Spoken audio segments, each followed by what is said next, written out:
Hello, this is week 13 of the 13-week fiscal program for American Descendants of Slavery. We have myself, Chief Biko. Today we have Chief Alligator, as well as Chief Quietwater. And again, like always, here we focus on more so on the first letter in the acronym of ADOS, which is American. And this week we will start off where we left off last week with the reading of the Secessions. I think we have one more state to get through, and that's Kentucky. Then we'll jump into our next readings. Let me share my screen.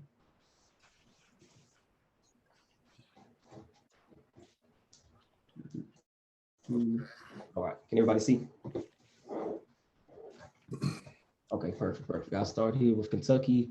Whereas the federal constitution, which created the government of the United States, was declared by the framers thereof to be the supreme law of the land, and was intended to limit and did expressly limit the powers of said government to certain general specified purposes, and did expressly reserve to the states and people all other powers whatever, and the president and president and Congress have treated the supreme law, this supreme law of the Union with contempt, and usurped to themselves the power to interfere with the rights and liberties of the state and the people against the express provisions of the Constitution, and thus substituted for the highest form of national liberty and constitutional government a central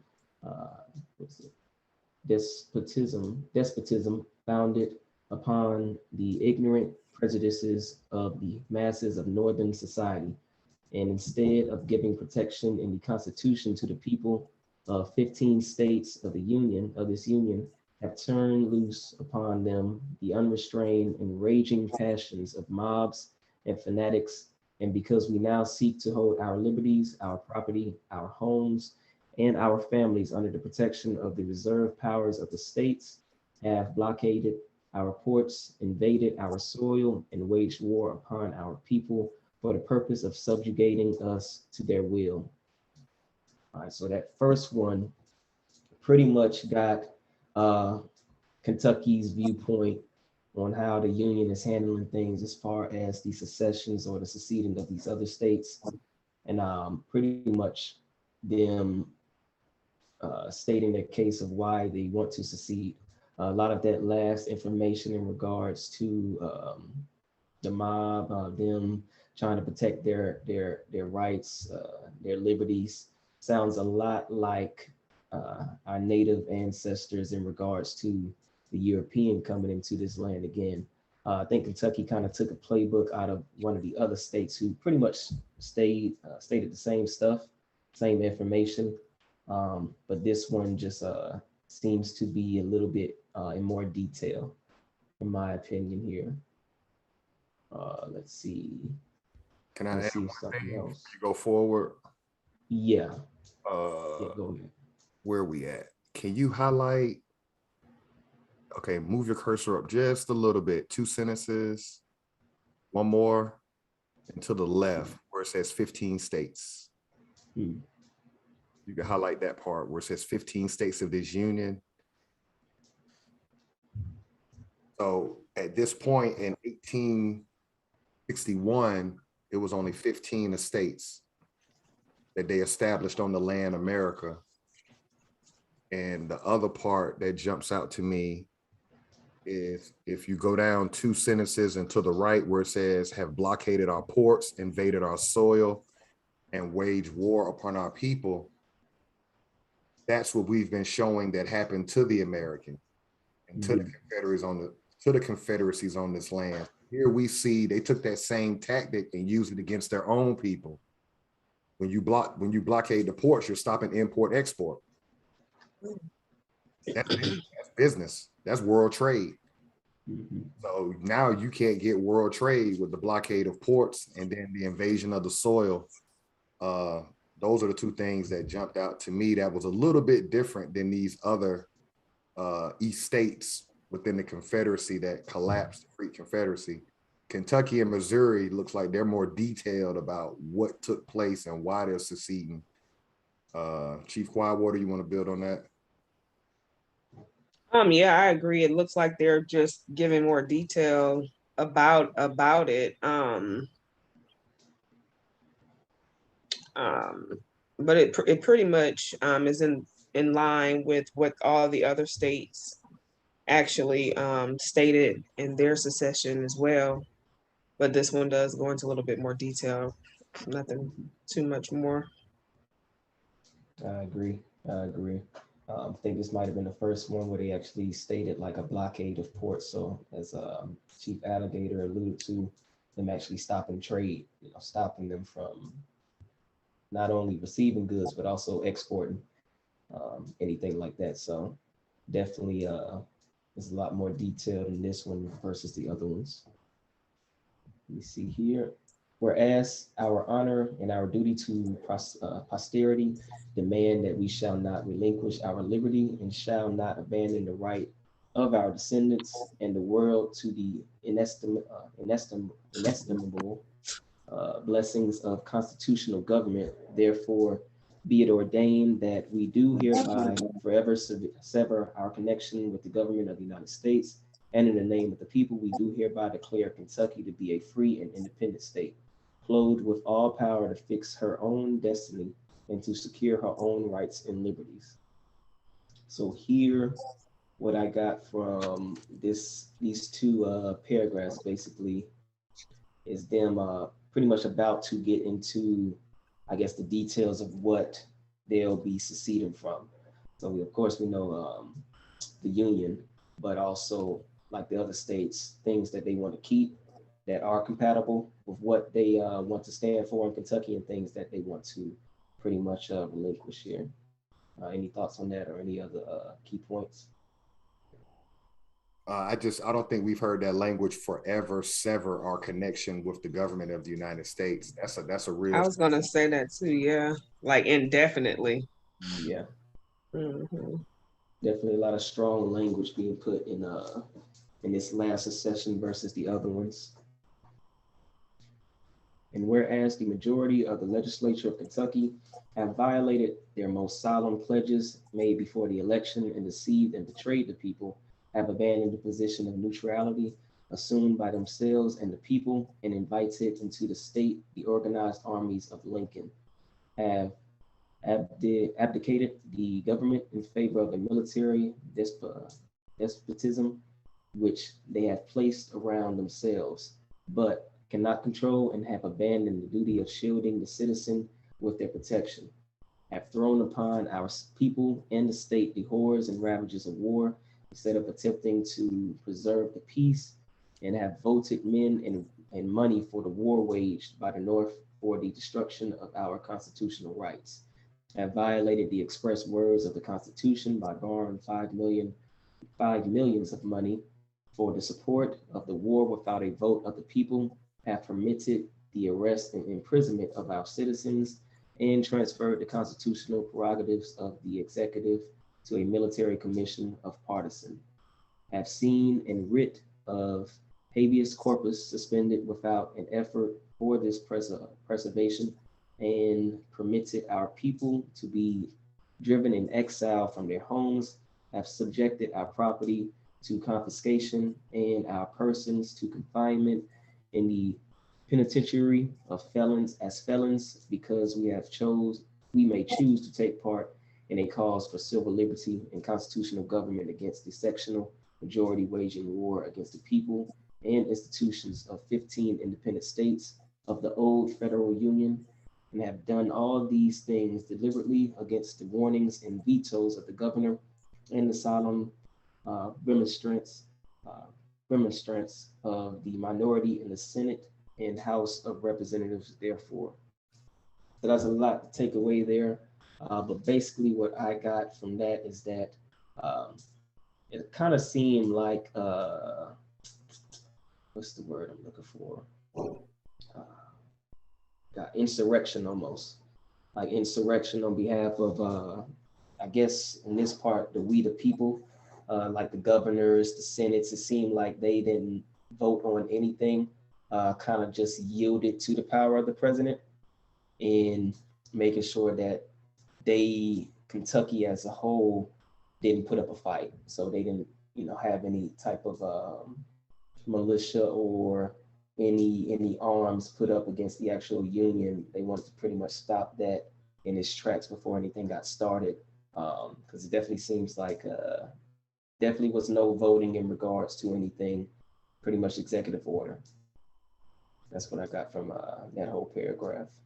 Yeah, and it seems like they're just outright calling the government out, you know, just blatantly calling them out in regards to what they're just basically calling them out on the acts that they've done against them, as Kentucky, I think. And I looked up that word despotism, and it means absolute power, the exercise of absolute power. So they've used that several times throughout their secession language, which I think this is the first time that I've ever seen that in any of the other ones as well. Definitely. Any thoughts there, Chief Alligator? Yeah, I want to pull out a couple of sentences. That third sentence at the top. Come over to the right. A little bit more. Right there, where it says into the state, the organized armies of Lincoln. So we know from the Constitution that the president controls the Army, Navy, and the militia. So here we see the state basically saying, okay, Congress is supposed to declare war based on their form of government, but they're particularly saying, Lincoln, you're saying organized army, right? And then if we go down 1, 2, 3, 4, 5 sentences, come to your right, by borrowing $5 million of money for the support of the war without a vote of the people. That resonates with me today with all of the fiat that was falling out of the sky and in everybody's mailboxes last year, the $600, the stopping of any debt. Congress voted on it, right? Let me say this correctly. Trump didn't get Congress to participate in that first CARES Act. Trump pretty much did it on his own. Like, hey, this is what I'm going to do. We're going to bail out the businesses, da, da, da, da. So we can see how we're living parallel to what they were going through, whereas there's no votes taking place. It's just people coming up and just dictating, standing in front of a TV and saying, hey, this is what we're going to do. We don't need input. We don't need any delegates coming from these different states to come in Congress assembled and vote on anything. It's already kind of like a dictatorship. That jumps out. And if we go down 1, 2, 3, 4, 5, come to the left, go up 1 where it says in the penitentiary as felons. So we can clearly see that they were arresting their own Europeans and they were incarcerating them. So we can see here why there's so much animosity between the rebel European and the Union European, if you will. Like, we can understand why there's that. This helps me understand why January 6th happened in 2021 of this year, because the people who were put in penitentiaries, the people who were put on military work camps in these Confederate states that were forced to work as prisoners of war as well, I can see how they have the deep resentment against the people from the North of their lineage that came over. You see what I'm saying? Because their great grandfather could have been in prison because he was fighting against the government. So, because they're in, I'm sorry, go ahead. No, I was gonna say just that was a great call out. That's it right there for me. Those 3 things jump out. So, and it's funny because they did the same thing to us, and now they're getting it done to them by their own government. Correct. I was gonna say that. It seems like karma kind of came around in regards to this, as far as, you know, splitting of two, of really one nation, you know, pretty much pitting them against each other. As we saw in the previous treaties, Cherokee helping out the European, fighting against some of the Creeks and different nations. So definitely kind of seems like karma came back, made a full 180 on this one, full 360 on this one.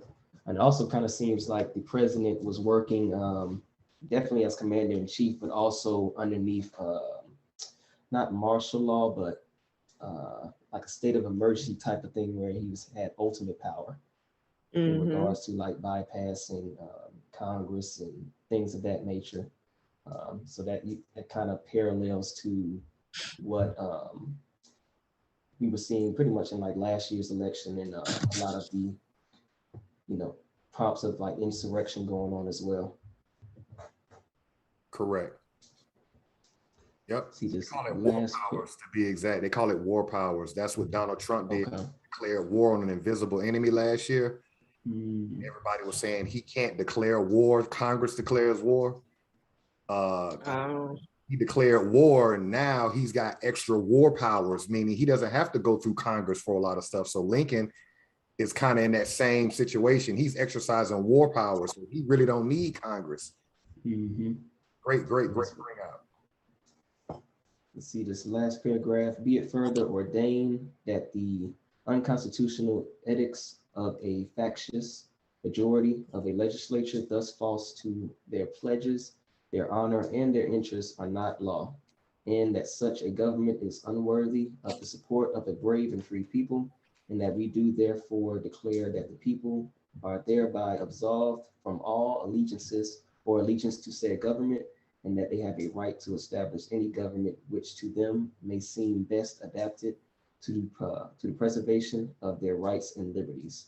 Adopted November 20th, 1861 by a convention of the people of Kentucky.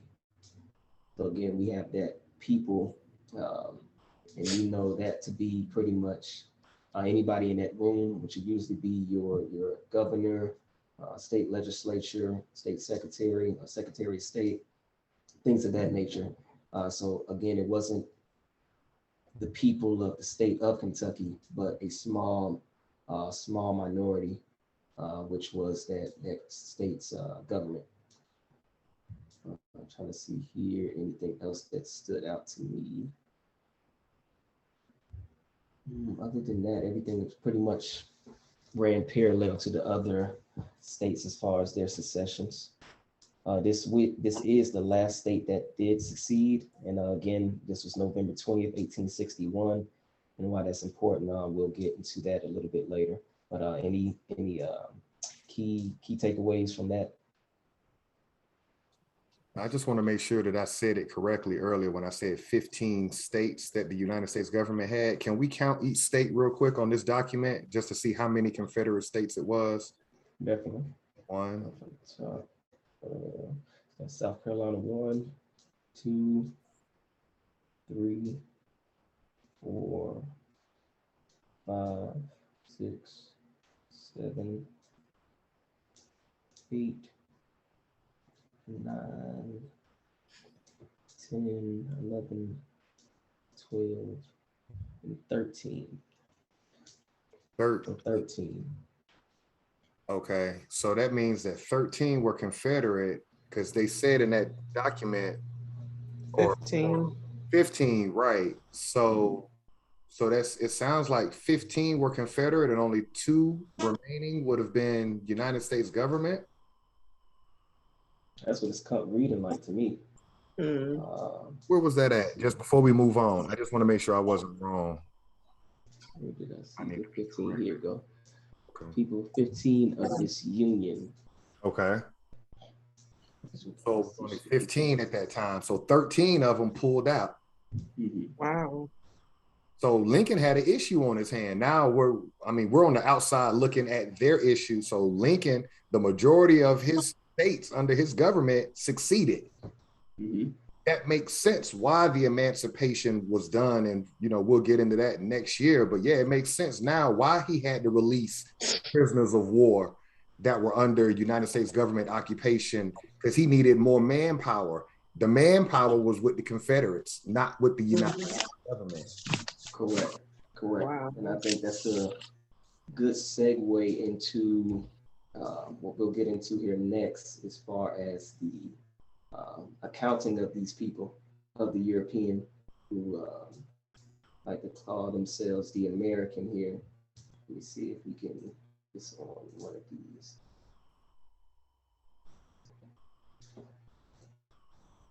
Pull this up here. I think it was down here. Zoom in a little bit. Let's see if I can make it bigger. Okay. How's that look on your screen? If you can make it bigger, if you can come, okay. I think I wanted to go to somewhere where it stated the Northern before we get into these slaveholders.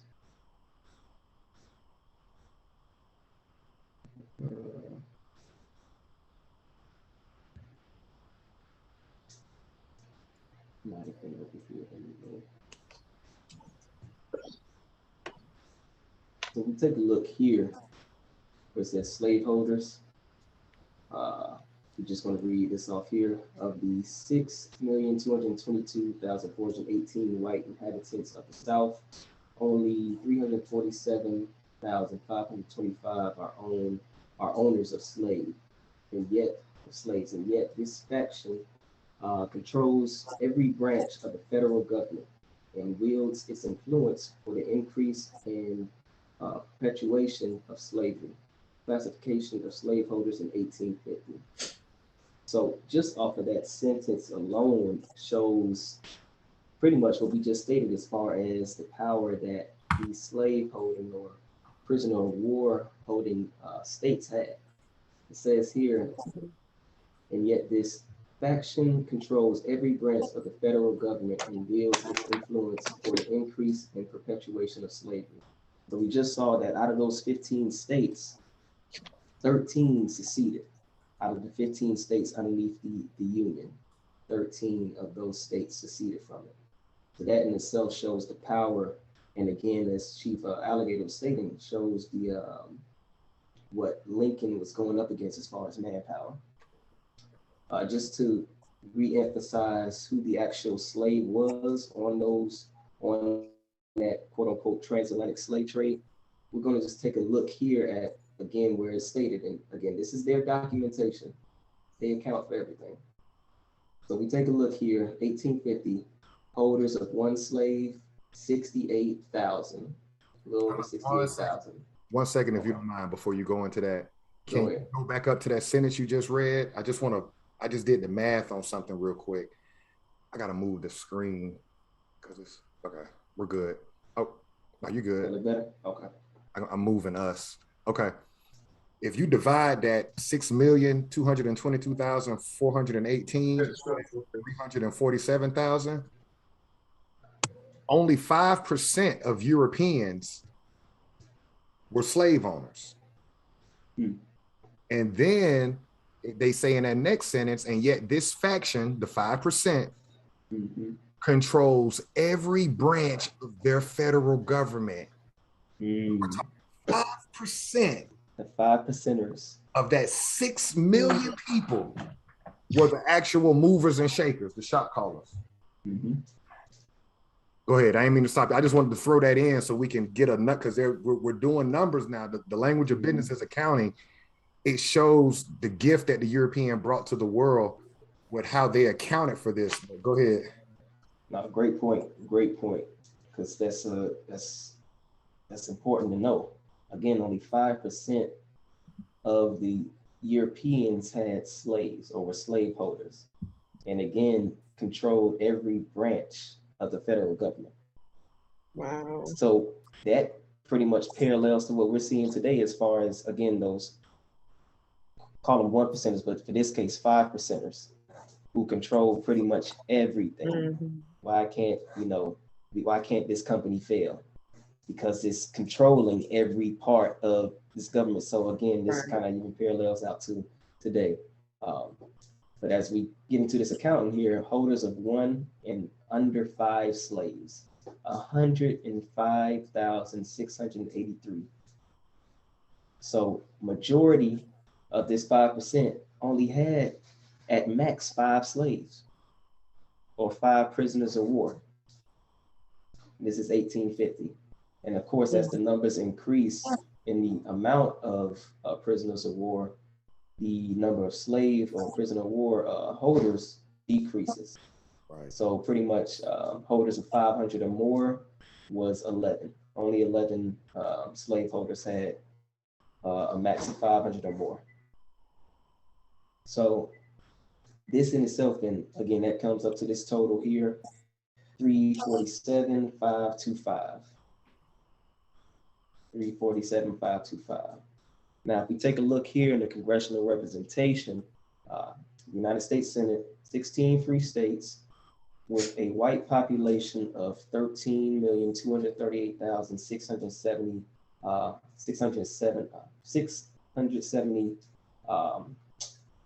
white population had 32 senators. But the important thing here is the amount they're counting for. 15 slave states with a white population of 6 million have 30 senators. So we're looking at a combination of 19, a little bit over 19 million white population, white men basically. So we take that number, 19 million, and again, they've already accounted for majority of the slaves here, stating that, you know, not a lot of people even had over 500. There's no way you can tell us that on this transatlantic slave trade, Africans were the ones being sent over here constantly. They just stated 19 million Europeans are accounted for on this land called America. Any thoughts on that? It's just mighty funny how throughout this whole year that we've done this, that nothing is hidden. I mean, I've said this over and over and over, that things are just right here in black and white for us to see it for ourselves, and just looking at that and the narrative and the story, and now the numbers in detail just don't make sense in regards to it was us that was being brought over here. It just doesn't make sense. Correct. I'll add on to that as well, Chief Quietwater. If 19 million white people were in America, I'm gonna ask y'all too and ask the world, how did they get in America from Europe? They're counting for 19 million. How did they get in America? In 1850, how did 19 million of them end up in America? No, I'm just asking both y'all that question. How did they get over? I mean, they had to get over here, and that had to be on ships. Ships that they said over the water. So we know, based on their own record, 19 million. Their own records. You were the Atlantic slave trade, because we know 19 million of y'all came by 1850. Right. Now let's go back up to what Chief Biko was saying with the holders of 500 or 1,000, holders of 500 and under 1,000, only 9. So the question that I have for all the scholars who are melanated and who are American but continue to pump the African narrative on us, everybody was not a prisoner of war. And we also have to understand that word slave, they reconstructed it and they use that term to not make you think that your ancestors fought and were actually under military occupation. Correct. To be a Fortune 500 in 2021, you have to have 500 or more employees. So there was only 11 owners in 1850 that had 500 people under military occupation on what you would call a plantation. Only 11 in the whole South. So where are we getting this idea that everybody was on a military work camp? It's mathematically impossible. The most that they had was 5 people, which Chief Biko's cursor is right by. You can see the largest number was 105,000. Y'all had 5 people. You probably had 2 women to clean up your house. and 3 men out there working the land. Wow, that's crazy. Correct. This is y'all numbers. We're looking at them right now.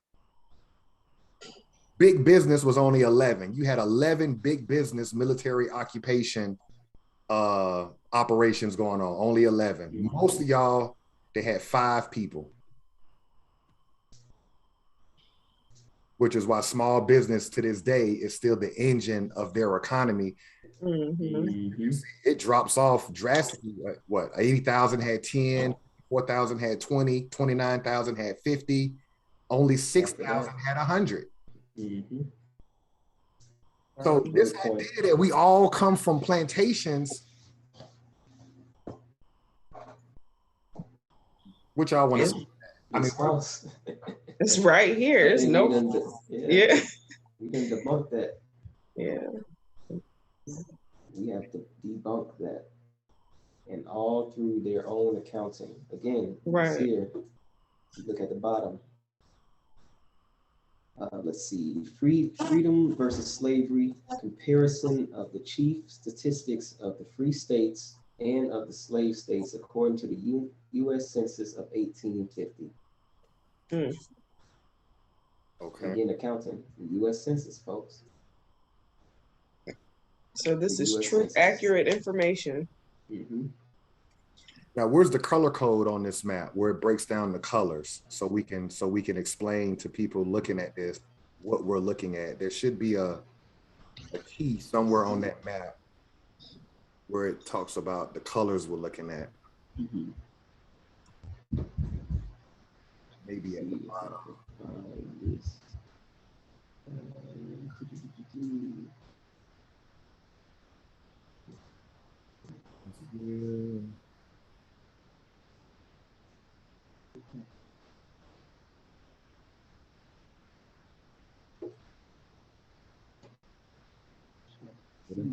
On here. I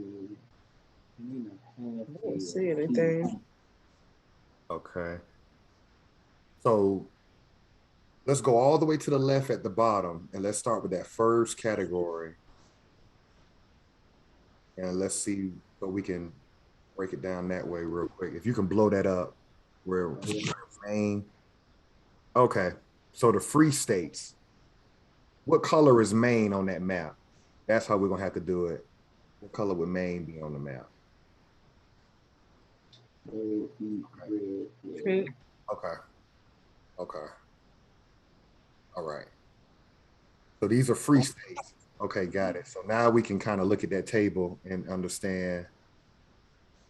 Okay. So this is military occupation because that first column says area in square miles. There's no way that you can be that exact without military roping off that area. And saying that we can do business in this square mile radius and we don't have to worry about interference, cut off of supply chains, you know what I'm saying? So we can see Maine had 31,000 square miles. So we can go down that whole list and see what they were military occupying in 1850 as far as square miles is concerned in each one of the estates that they established. Then we can go over there to the next category where it says population, and we can get an idea how many Europeans were in every state of these 16 that they established. And this is key. They can account for every European that came across the Atlantic. Why? Because there was a document that was attached to them when they left Europe, and then there was a document provided to them when they came into New York through Ellis Island. Y'all with me? Now, the next column next to whites is free color.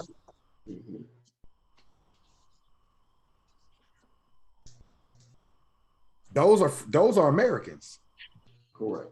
But there you can already see they're starting to reclassify in 1850 by calling them free color. No, these are Americans.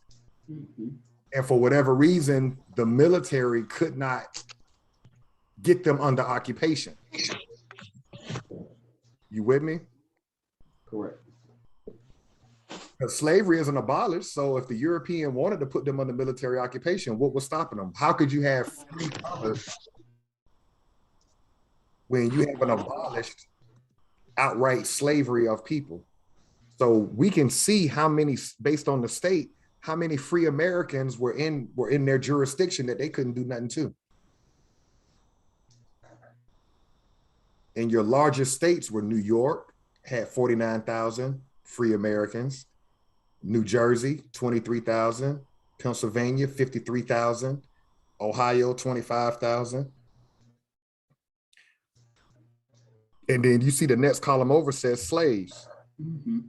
And I'm going to kind of read what it says here. It says the census erroneously reports 236 persons in New Jersey under the caption of slaves.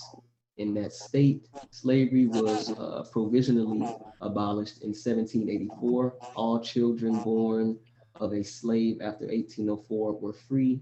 In 20. 26 slaves were reported from Utah on their way to California. That's what that says in this slaves column here. So we can clearly see there was not a lot of prisoners of war in 1850 in those 15 states. At all, right? Correct.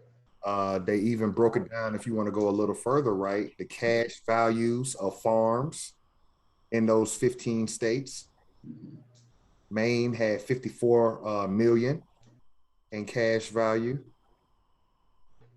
Again, the highest values, New York, New Jersey, Pennsylvania. Pretty much the same amount as the population.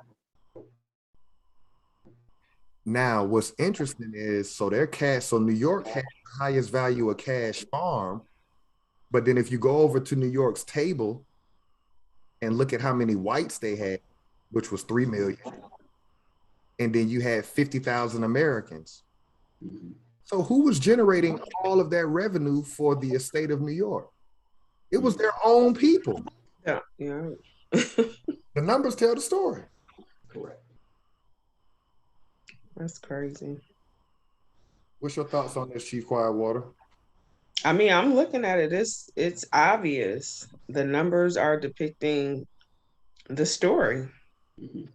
How what their story was that they labeled us as, you know, being the slaves and everything is showing here that that was not the case. Right. With their own accounting records and methods. They broke it down meticulously.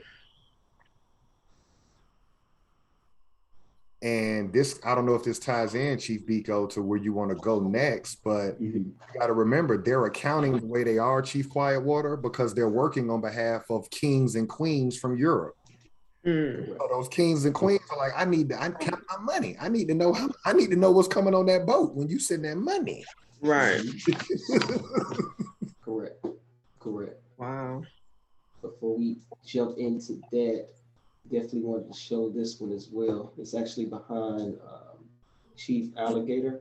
I'm going to blow it up so everybody can see exactly that. Not all of them were, let's say, prisoner of war holding states, but some were also prisoner of war exporting states.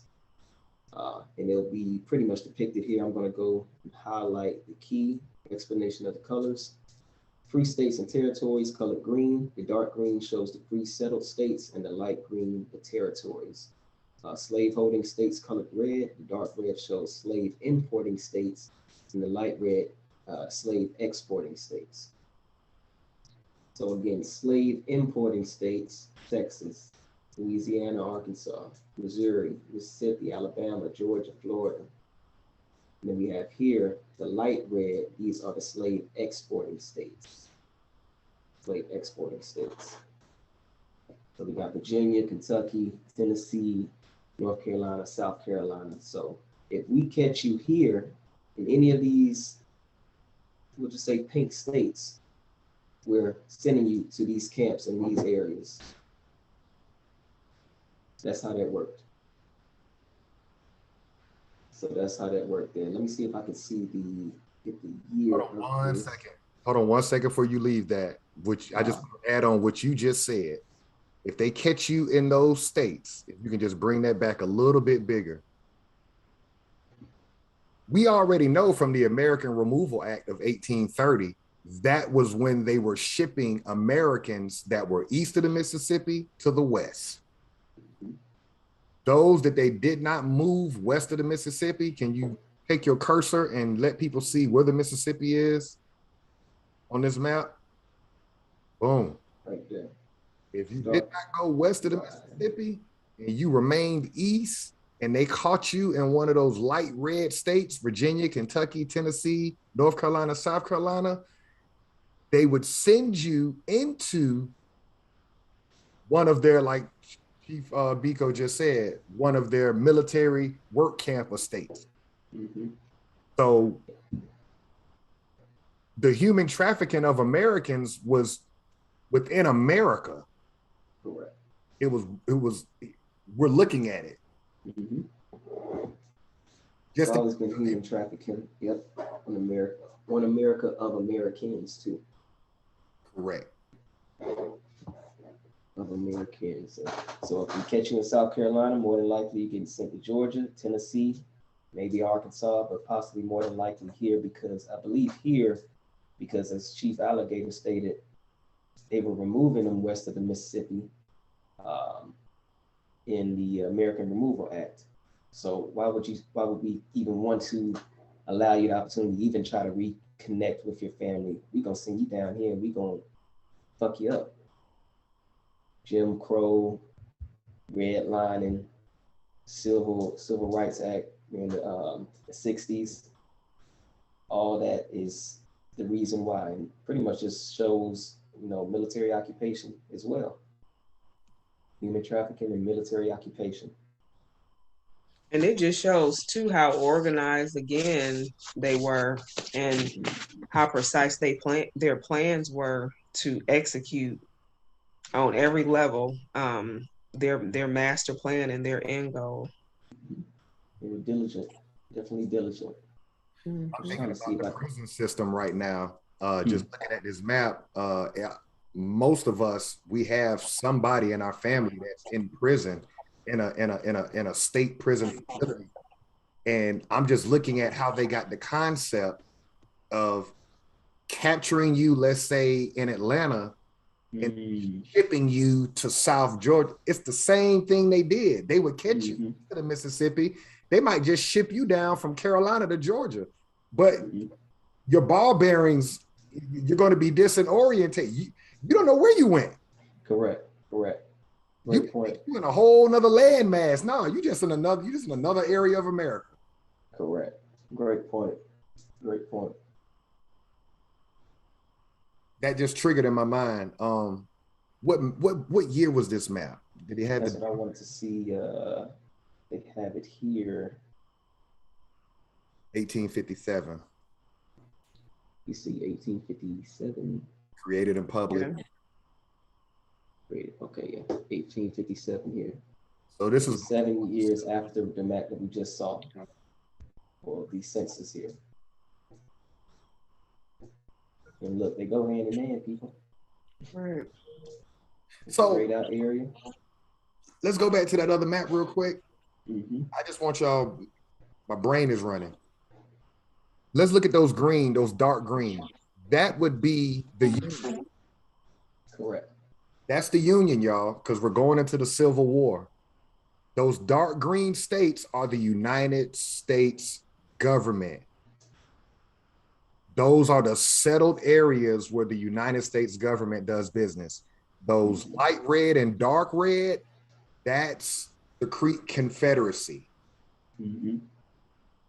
Is it safe to say that Maine is not really up north, but up south? Follow me here. Follow me here. Back out just a little bit so we can see Florida. Okay. The South sits higher than the estates in the North. we're elevated. We're above sea level. Mhm. So what we think is north is really up south. Mm. Are y'all following me? In regards to the elevation of the land, okay. Yeah, we're above sea level in the south. Gotcha.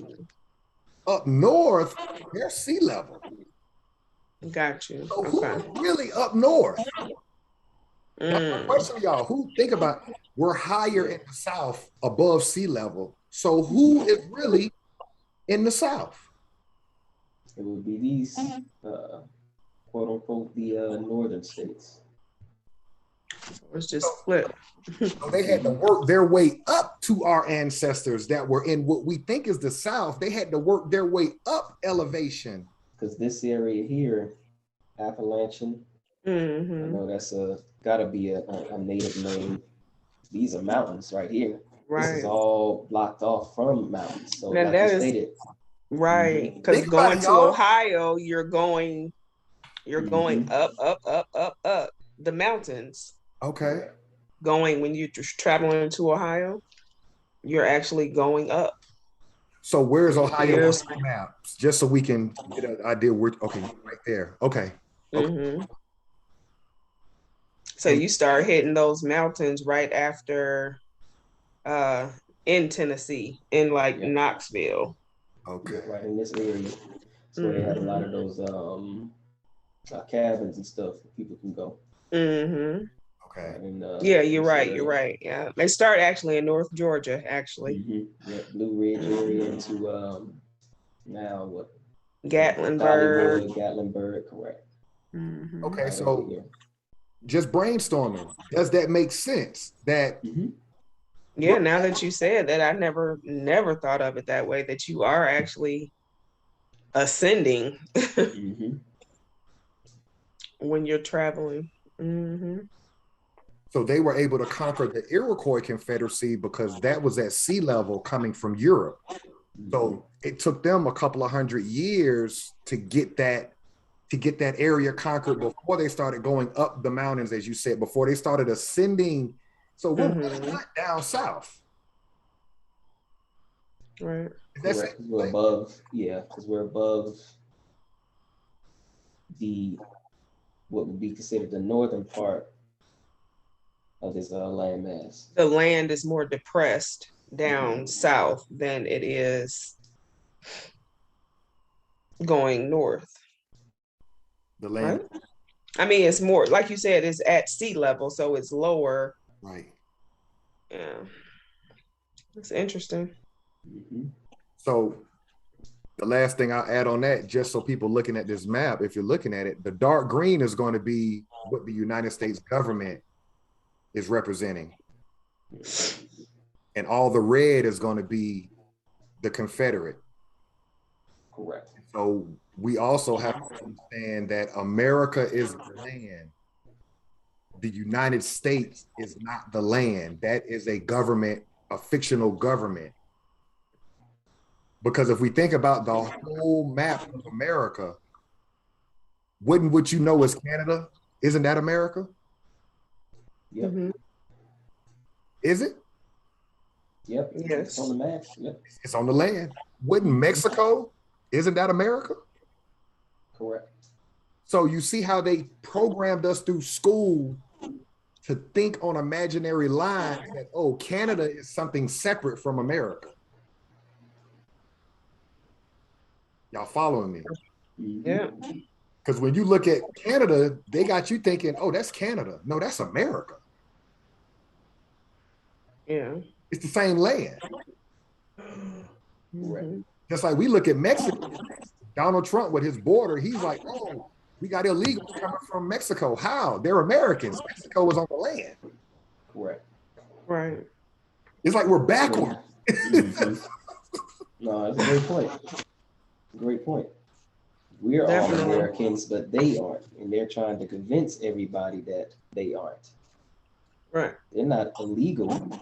If anybody's illegal, it's the European that has tried to classify themselves as American. But like you said, they're trying to get everybody in a state of confusion. Like, no, you're the real illegal immigrant, basically.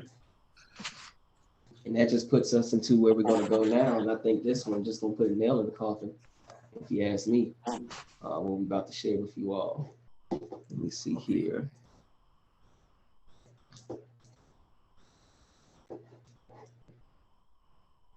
All right, are you all able to see it? I'm gonna make it a little bigger.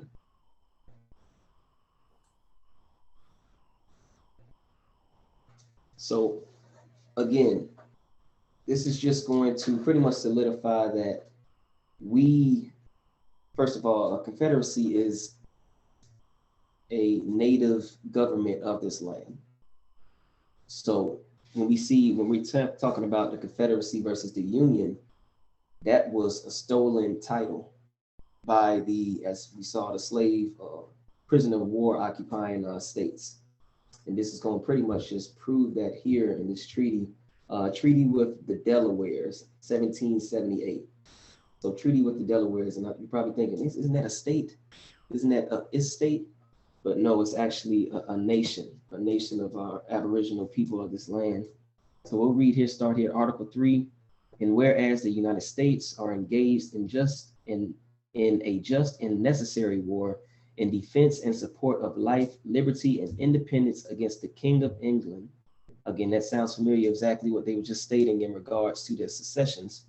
But as we can see here, against the King of England.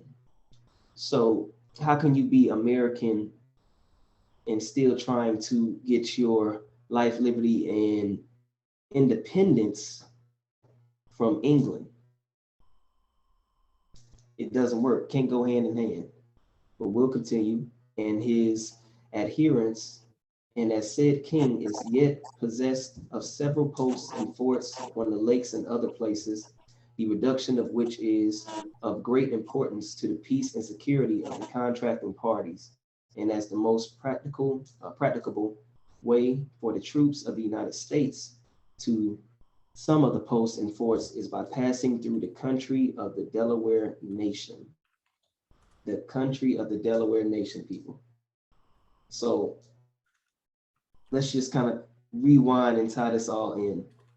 It says here, the reduction of which is of great importance to the peace and security of the contracting parties, and as the most practicable way for the troops of the United States, again, not the Americans, the United States, its citizens, to some of the posts of the forts is by passing through the country of the Delaware Nation.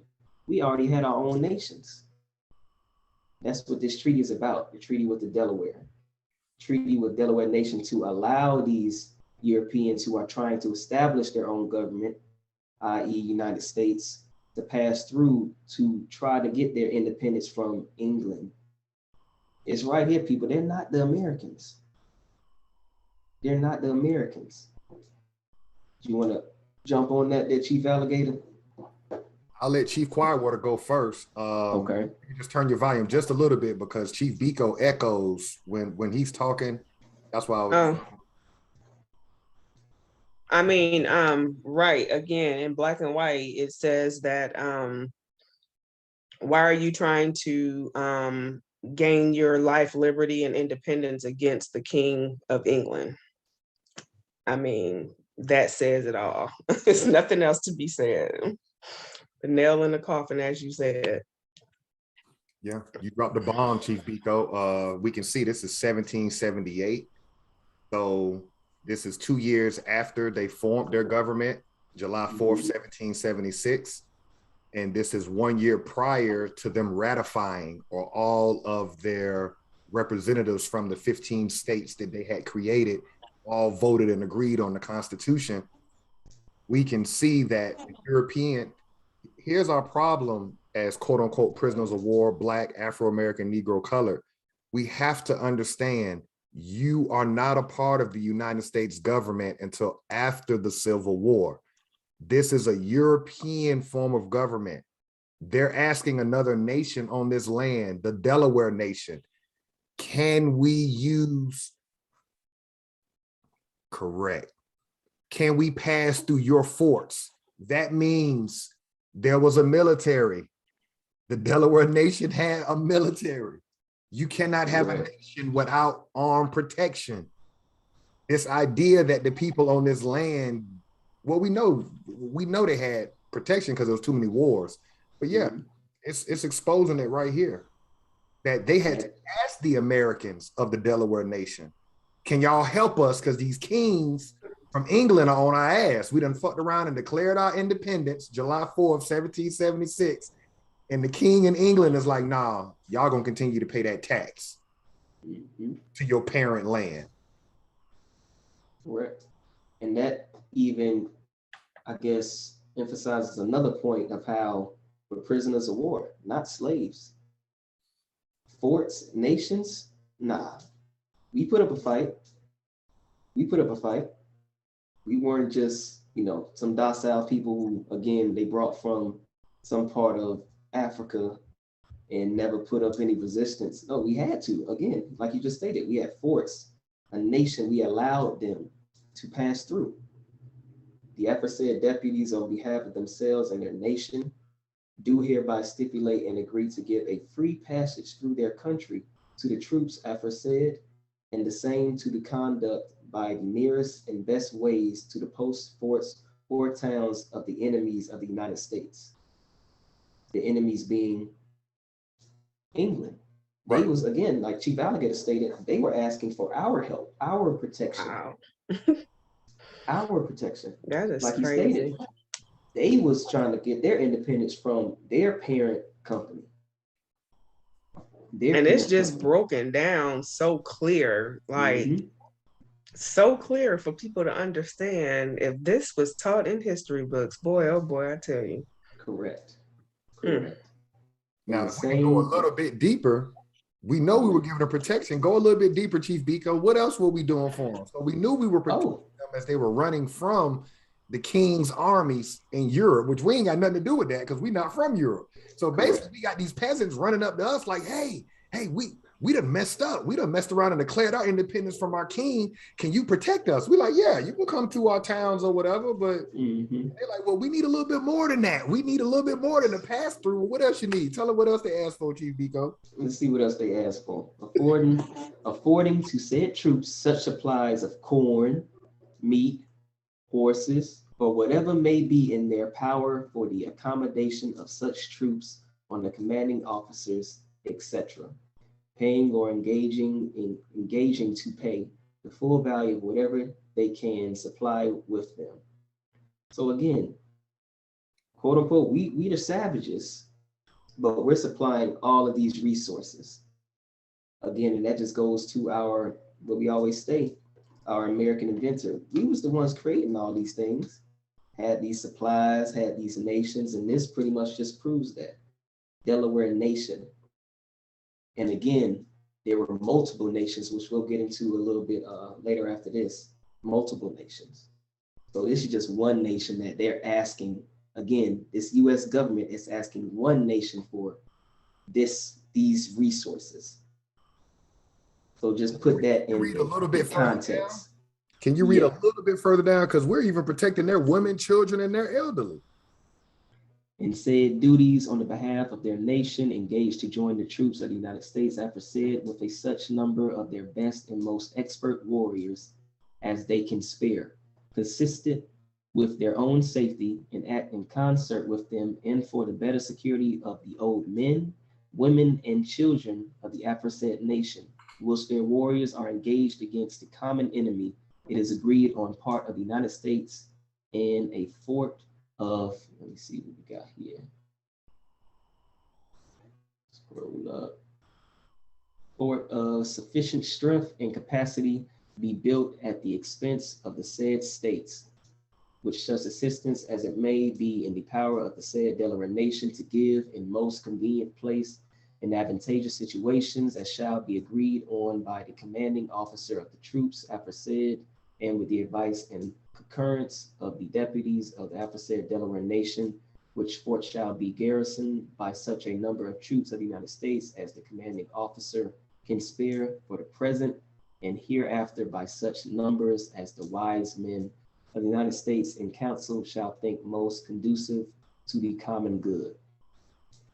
But as Chief Alligator stated, to protect their old men, women, and children. They needed the Americans to even try to think of this stuff that we're talking about in 1861 with this quote unquote Civil War. They needed the Americans. And as Chief Quietwater stated, this wasn't taught in them history books. From what I remember, they called on the French, other European nations to assist them, which of course took time.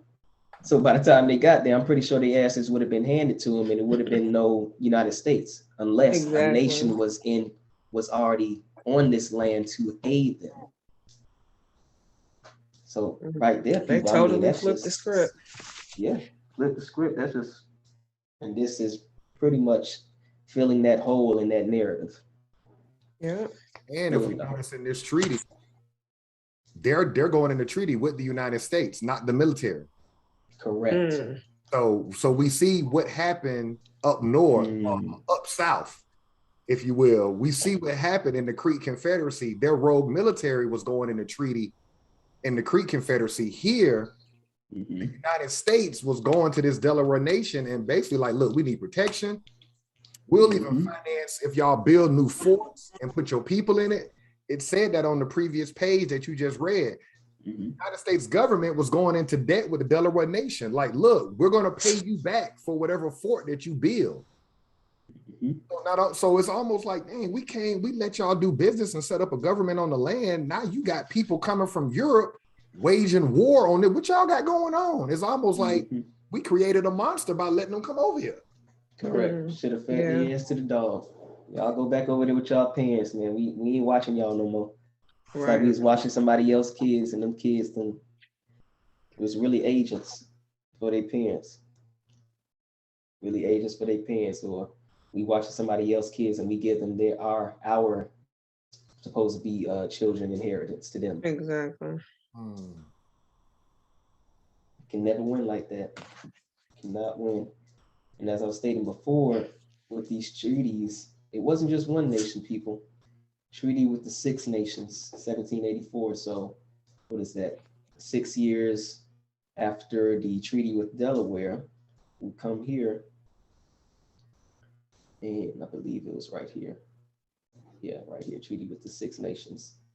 And it is further agreed on between the contracting parties, should it for the future be found conducive for the mutual interests of both parties, the United States government, and of course the Confederacy, which we'll see here, or the nation, Delaware nation, to invite any other tribes who have been friends to the interests of the United States to join the present Confederation and to form a state whereof the Delaware nation shall be the head and have a representation in Congress.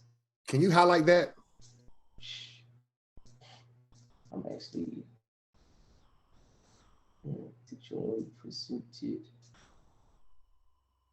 right there. That's proof, people.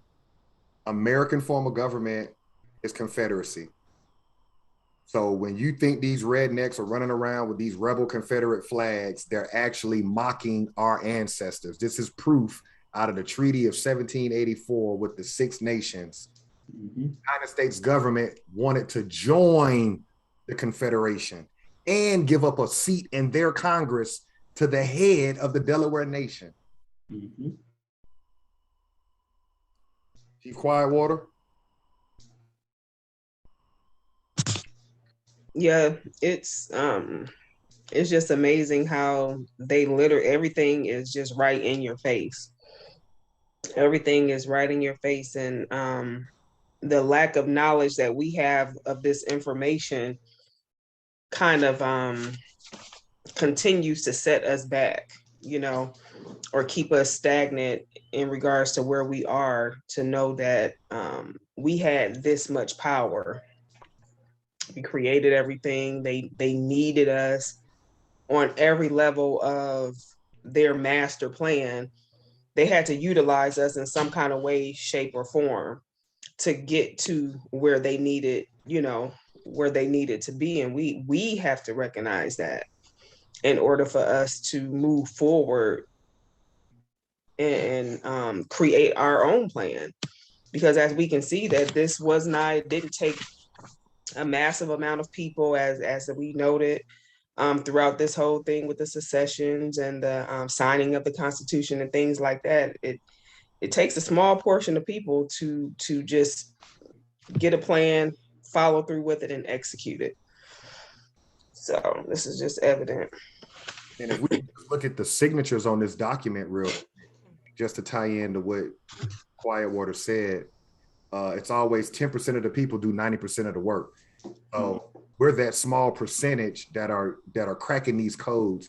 But let's look at the signatures. If you can highlight Andrew Lewis, Thomas Lewis, White Eyes, The Pipe, John Kilbuck.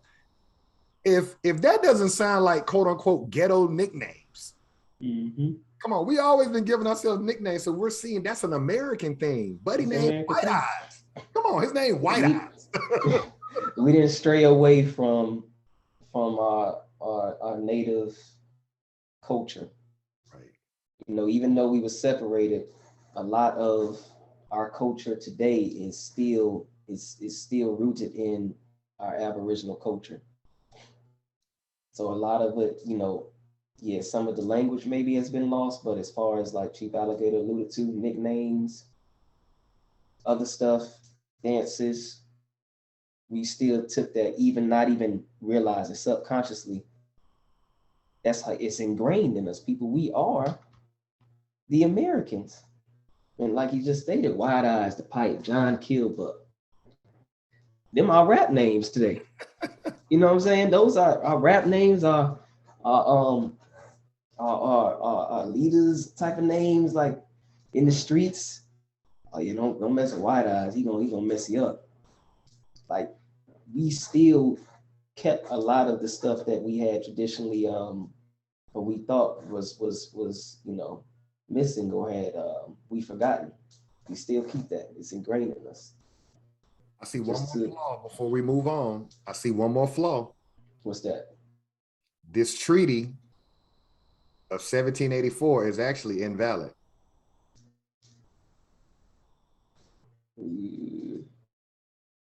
So we see the Americans that signed, correct? Correct. Who were the Europeans there that signed? It had to be these two. In the presence of who?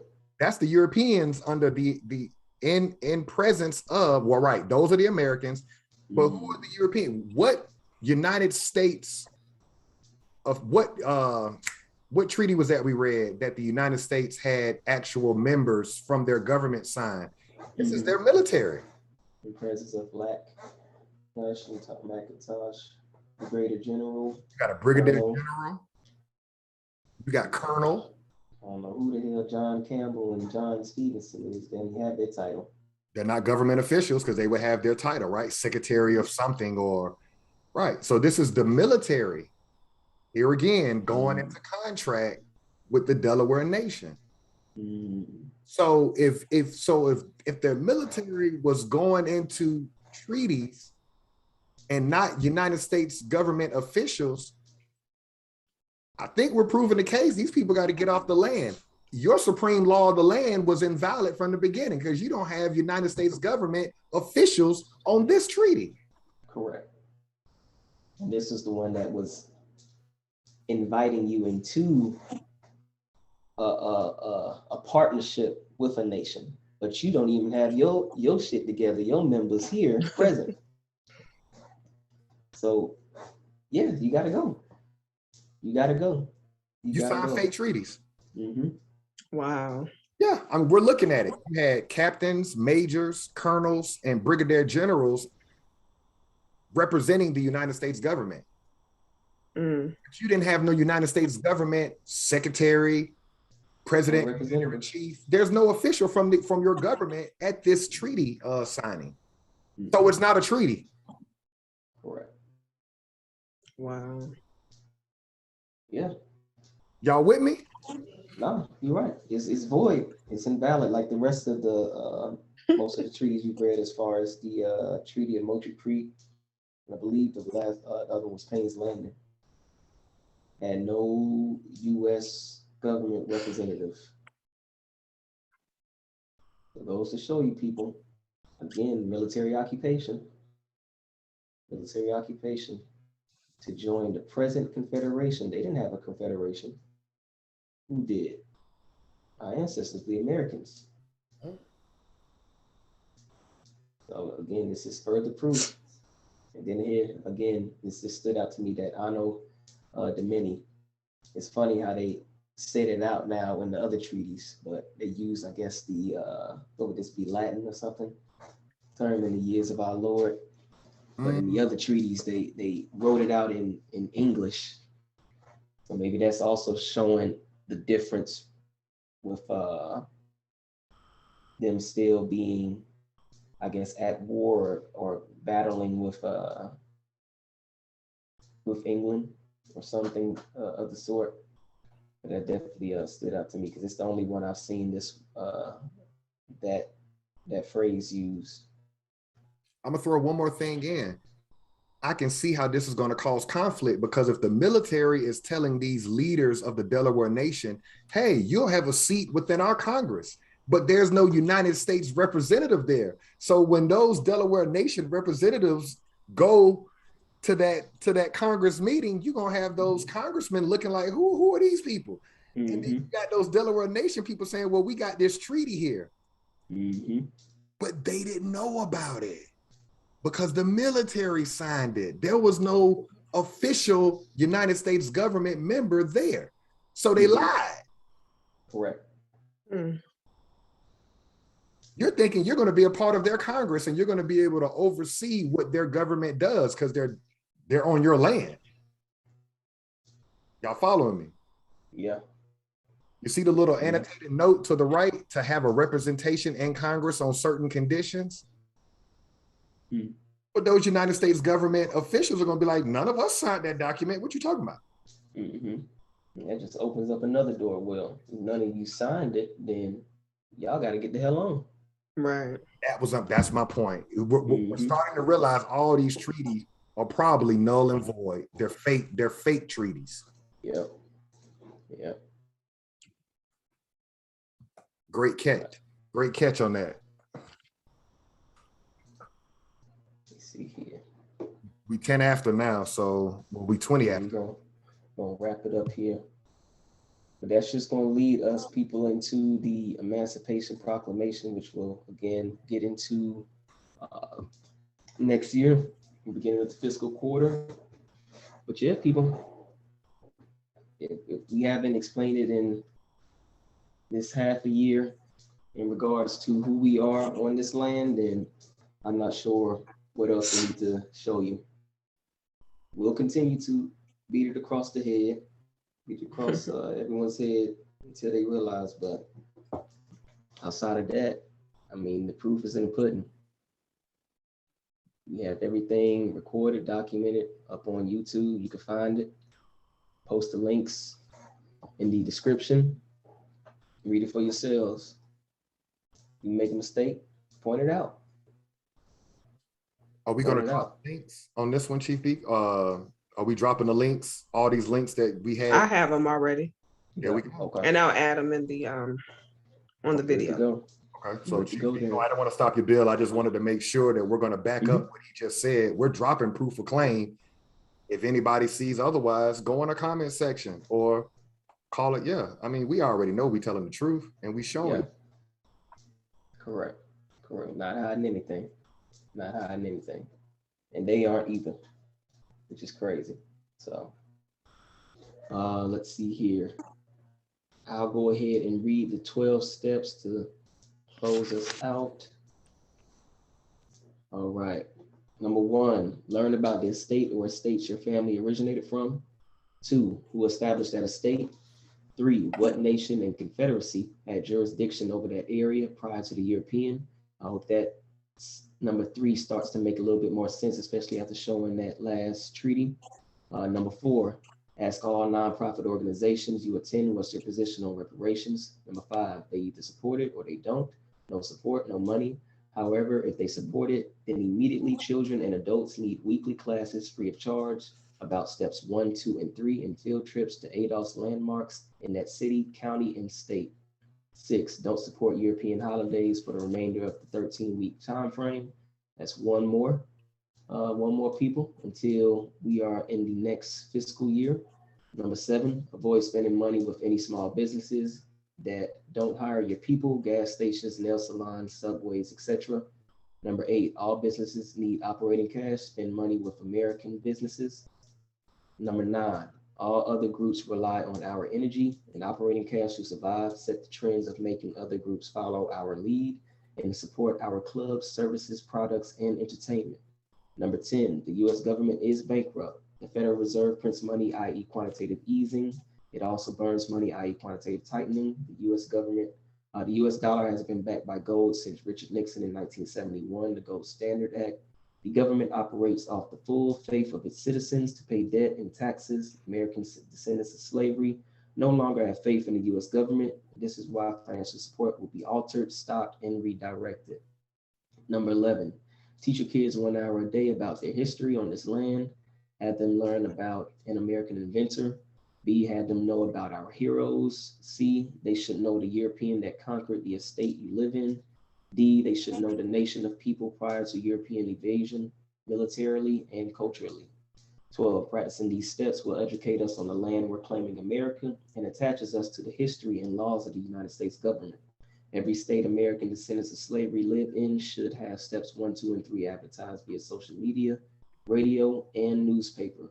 This in 13 weeks, 1 fiscal quarter, will bring us together for our common cause.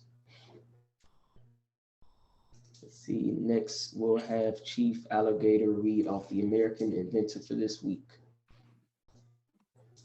Okay, I'll close out with Granville T Woods one more time. Granville T Woods was born to free Americans. And tonight I'm going to do the Amusement Apparatus. And the federal patent number is going to be 639692. And the date for this invention was December 19th, 1899. And it relates to an amusement apparatus in which racetracks are used. So we can see there would be no racetrack if it wasn't for Granville T Woods. He's the Lord of it. He's the creator of it. And Chief Biko has the image pulled up. Can you bring that a little bit? Can you make that a little bigger for somebody? Yeah. Can you repeat that patent number one more time? Okay. That's going to be federal patent number 639692.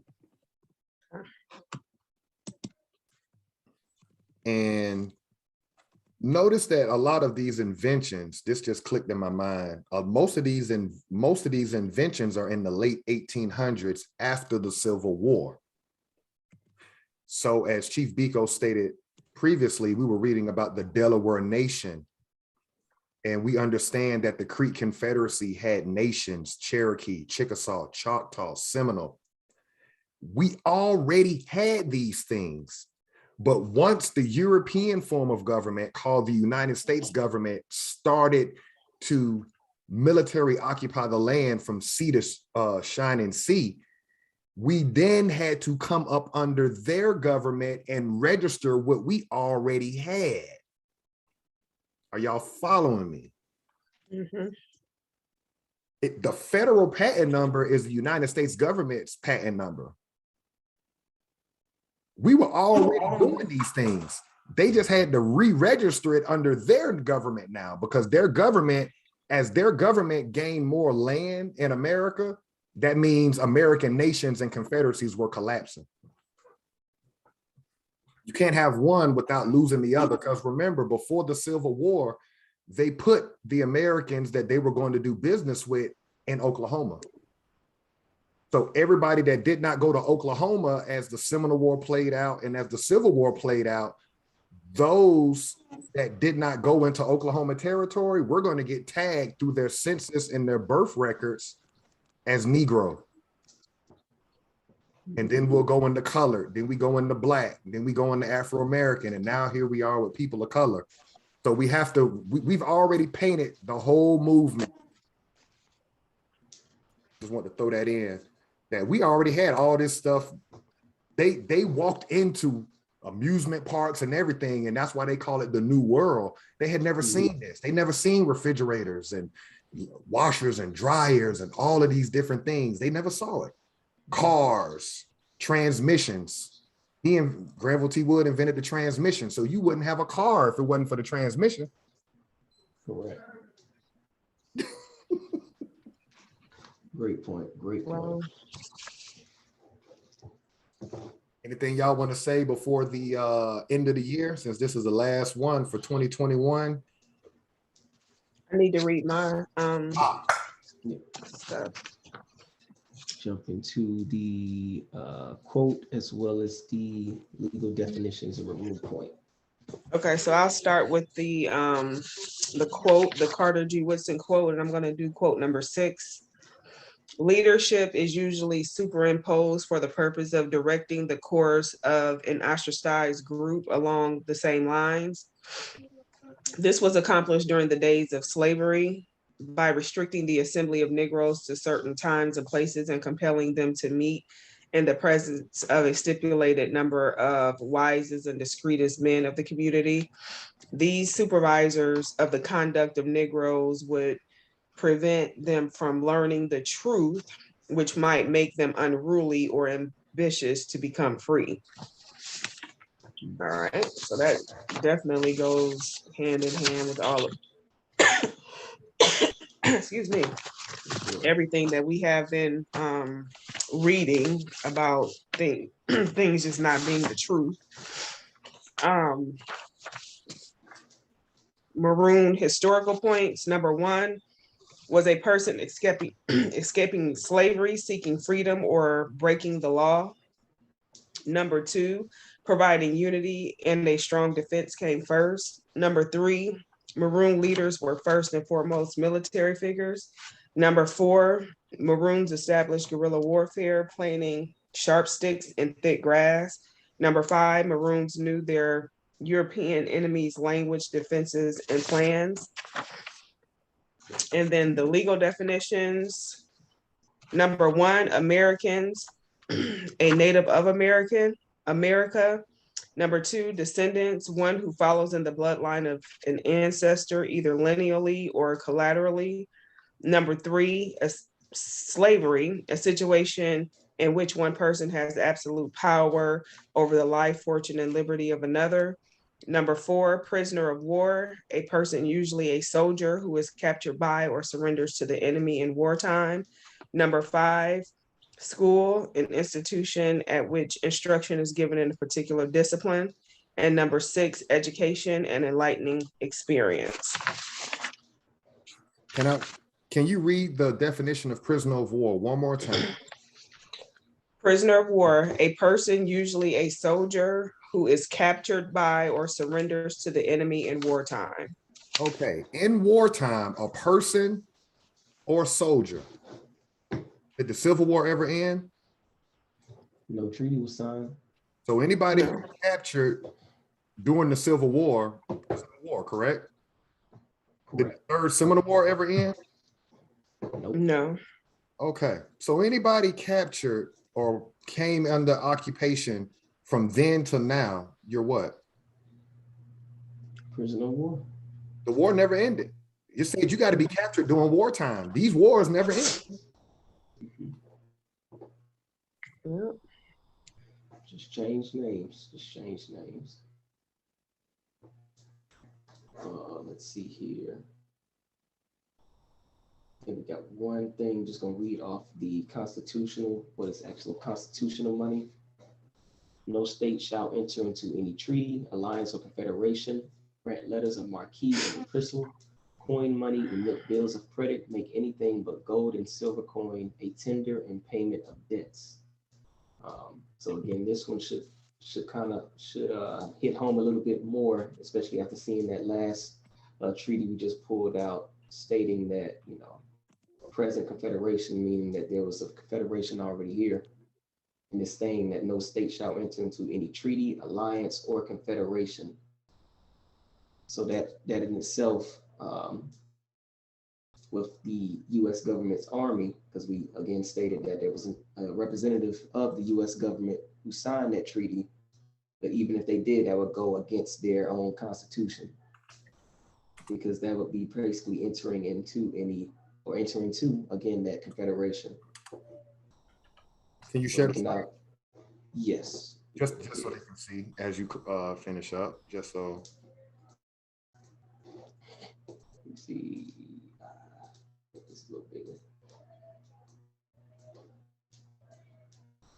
But again, right here, no state shall enter into any treaty, alliance, or confederation. And we just saw in that treaty with the Six Nations, 1784, it said present into the present confederation. This right here, this first sentence contradicts that whole treaty. We already saw that it's void because no U.S. government representative signed it, but also it would have been void considered with their constitution or put against their constitution, since that was a confederation. Back out a little bit here. Which you further expose military occupation as well, because the military keeps doing these bogus treaties. Correct. It's almost as if it was, and it probably was designed that way to make sure we can't, because if we do, it'll void our whole constitution. So you all have to be the ones to make this look real. If that makes any sense. For? I'm saying from a reparation standpoint from us, what are they going to fight for if you know your treaties are invalid because you had your military going in the fake supreme law of the land? What are they going to fight for? What do you, both of y'all, what would they stand on to fight for when you're wrong? You created fake supreme law of the land documents. You got nothing to stand on.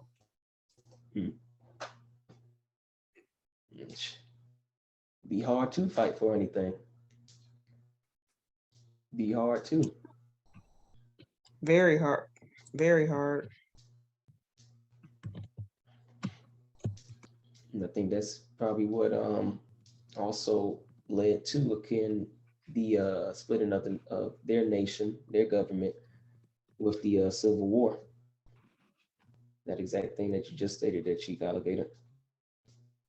And here, Article 6, this Constitution and the laws of the United States, which shall be made in pursuance thereof, and all treaties made or which shall be made under the authority of the United States shall be the supreme law of the land. And the judges in every state shall be bound thereby. Anything in the Constitution or laws of any state to the contrary, notwithstanding. So again, if the treaties are the supreme law of the land, and the U.S. government constantly has their military go into treaties with real nations, real governments, then it's just exposing that their whole document, their whole process is fictitious, it's fake. They don't even go by what they're stating in their own constitution. I mean, what could be a flaw, Chief Alligator, Chief Quiet Word? What could be a flaw in that? Because we know the military is signing these treaties, but there's no representative of the United States government. So how could they try to wiggle out of that? Because it's not I'm thinking it's not valid. There are no treaties except for one that we've read. So like, what are you going to stand on? If you're the European, what are you standing on other than the fact that what you going to burn everything down now and just say, you know what, what's your thoughts? That's what it is. They're basically just used to everyone just going along, and a lot of people don't know this information. So that's how they've skated through all this time, in my opinion. Nobody has come up against these treaties or this stuff. There's been no defense. correct. I believe, like Chief Quadwater says, there's been no real case made against it to bring these up in, of course, bringing this up in this its government would be almost pointless. So I guess bringing this case to who, you know what I'm saying? Like, who would it be a world court?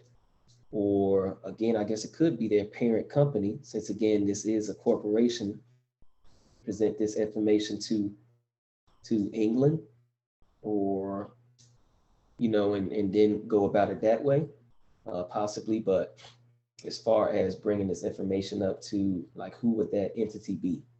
I don't even think you need a world court, because you're trying to follow some type of procedure when there really is no procedure. Because if you got fake supreme law of the land, then you can't call a venue where it's got to be heard in, because it's bullshit from the beginning. Mm-hmm. Correct. That's what I'm thinking. Like, yeah, why would I want to follow any kind of procedure? Like, oh, well, you have to go here. And no, because there is no treaty. Yeah, there wasn't a procedure followed in the first place. So correct. Makes sense. Just really the only thing that's keeping this, again, when we've already, debunked that or exposed that, is the military occupation. They got guns, our people don't. We gonna play by your rules, plain and simple. Plain and simple. Once we arm ourselves, again, like the Maroon historical points say, again, like any nation, then we can go about it in another way. But right now, they hold the power through their military. All right, we ran a little long today, so well, it's the last one of the year. We got what? Anybody want to say anything as we go through 2021, as we get up out of 2021? I just want to say I appreciate all of the chiefs on this channel, especially Chief Quietwater as well as Chief Alligator, having you two help guide myself, Chief Akibalan, Chief Blackcoat, has been priceless, just as far as like you all's wisdom and guidance in regards to us, because it gives a good example of where we need to be.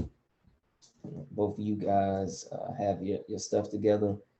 You're here every week or whenever you can, and just sets that discipline and gives us something to strive for as younger individuals, something to strive for. So now I appreciate both of y'all, and I'm looking forward to continue building this this powerhouse and hopefully nation. Definitely. And I agree. I definitely have appreciated the time committed and the time that we've spent together throughout this year. I've learned a lot. Just reading all of this information has been a wealth of information that all new to me, all new information. So I learned a lot, and I look forward to continue to grow with you guys as well. And it's been a pleasure, definitely learning with you guys and building. I echo everything y'all said. I really appreciate how we met, the majority of us, where we met at, and our place in history on what we did together. And then how we just parlayed that into what we're doing now. I gotta salute you as well, Chief Biko, because I think that's my charge in life, my generation. It's our charge in life to pass the baton to the next generation. And some people did it for me. When I think about it, there were some people that took time and planted little seeds. So I'm proud of you, Chief Akibalan, Chief Blackcoat, because y'all are hungry and y'all want the information. I think that's what really impresses me, more so about y'all, especially you, Chief Biko, quarterbacking this thing, sharing these. Yeah, I gotta say that you definitely do a great job with leading the classes every week. So you do a great job. Communication is definitely on point. Yep, and we're showing the world that we can be organized, we can have an agenda or a goal, and we can get from point A to point B. So we've walked this thing out and laid it out, and there's no big I's and little U's. You'll never know who holds what positions within our organization or within the way we rock. But yeah, shout out to you, Chief Biko, and I look forward to 2022. And at some point, it's got to click. It's got to click to our group of people. Right. And I'll just leave it right there. And that Emancipation Proclamation next week, we're going to give it to them. You weren't free. Tell you that right now. You weren't free. And on that note right there, to be continued.